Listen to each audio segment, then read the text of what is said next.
wala na ngayong apostol, wala na ngayong kaloob ng pagka-apostol, propeta, kasi ang Biblia ay kumpleto na. Okay? Subalit, hindi iyon ang itinuturo talaga ng Biblia.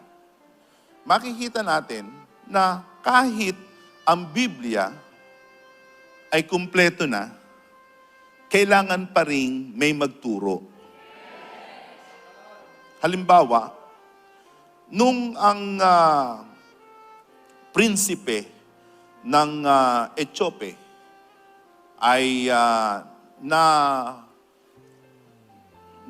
kilala ni Felipe, ay ang kanyang binabasa ay ang aklat ni Isaias. Ito ang binabanggit dito sa aklat ng mga gawa. In the book of Acts. When the Ethiopian was actually reading the Bible,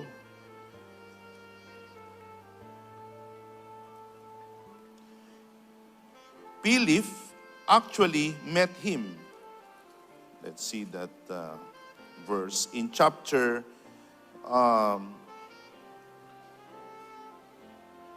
8, verse 28.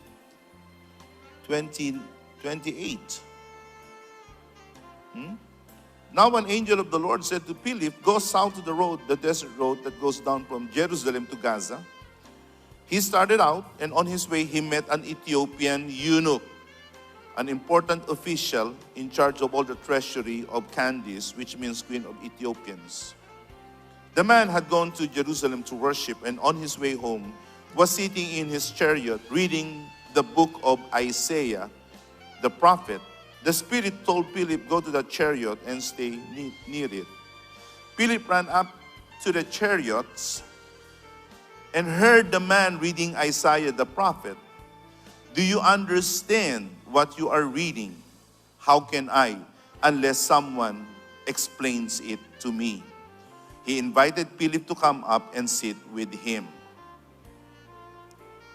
So you can see that even though the Ethiopian prince was educated already, at noon, sa panahon na yaon, bihira ang marunong magbasa.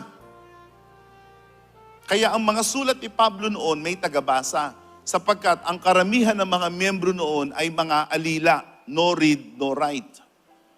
Kaya kapag sumulat si Pablo noon sa mga iglesia, pinapabasa niya. Sapagkat maraming mga alila na hindi marunong bumasa at sumulat. But the Ethiopian prince, he was knowledgeable. He was reading.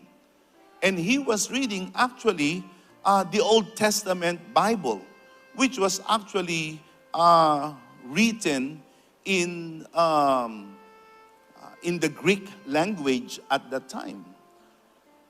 The Greek Bible was called the Septuagint. It was translated in Greek because at that time, the prevailing culture was Greek. In other words, he was reading the book of Isaiah, pero hindi niya nauunawaan. Sino nagpaunawa sa kanya? Si Felipe na sugo ng Diyos. Kaya hindi kubot ang Biblia ay kumpleto na, hindi na kailangan ng tagapagpaliwanag. Hindi kubot ang Biblia ay kumpleto na, hindi na kailangan ng mangangaral. Kundi, kailangan lalong mayroong tamang mangangaral para ang Biblia ay maituro na tama. In this book of 2 Peter, chapter 3, verse 16, you will see there the potential of abuse when the Word of God is not in the hands or in the lips of the true preachers. Makikita nyo rito ang potensyal na abusuhin, lubirin, at likuin ang salita ng Diyos kung ang salita ng Diyos ay wala sa bibig ng mga tunay na sugo ng Diyos. He writes in the same way in all his letters, speaking in them in these matters. His letters contain some things that are hard to understand. Pause. Sino nagsasalita dito? Si Pedro. Sabi niya, patungkol sa mga sulat ni Pablo, si Pablo, kung magsulat, makikilala mo. Pare-pareho ang kanyang estilo ng pagsusulat. Nasusundan niyo po ba?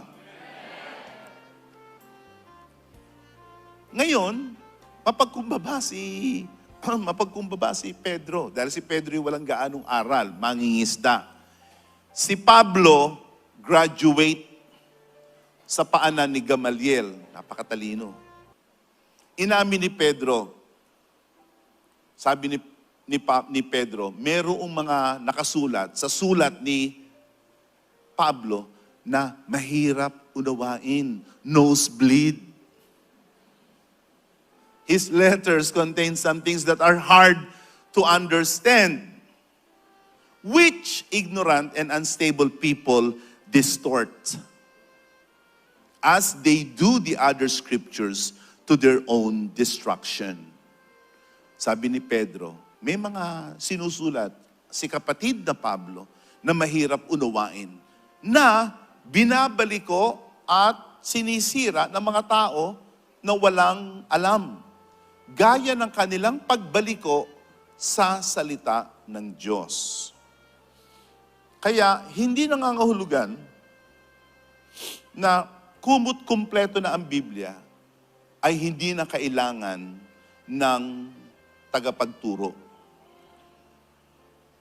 Sinasabi din ng ilang, o hindi ba, karamihan ng ating mga kaibigan ng mga protestante, ang kailangan mo lamang ay magbasa ng Biblia at tuturuan ka ng Espiritu Santo.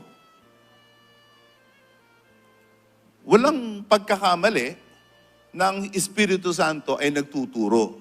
Pero nagtuturo ang Espiritu Santo sa pamamagitan ng mga mangangaral at mga guro. Kaya sa Efeso, Kapitulo 4, talatang 11, ang isa sa mga kaloob ng Espiritu Santo ay mga guro. Yang guro na yan, hindi yan ang MCA teachers. No offense. Kasi baka akalain nyo ay, sino ang guro sa inyo? Ay, marami kaming guro. Meron kaming guro sa first year, second year, third year. Hindi yan ang guro na tinuturo ng Biblia. Ang mga guro na tinuturo ng Biblia ay ang tagapagturo ng salita ng Diyos. So, we believe the Bible is complete. Yes. Unequivocally. Walang pasubali. And unequivocally. Ang Biblia ay kumpleto. Pero hindi nangangahulugan na kung kumpleto na ang Biblia, ay hindi na kailangan ng mangangaral. Kundi, lalong kailangan ng mangangaral. Sapagkat kung hindi mangangaral, ang mangangaral ng Biblia, kanila itong babalikuin, kanila itong sisirain. Sapagkat ang tanging sugo ng Diyos ang may karapatang mangaral. Roma, Kapitulo 10, talatang 15. How can they preach unless they are sent?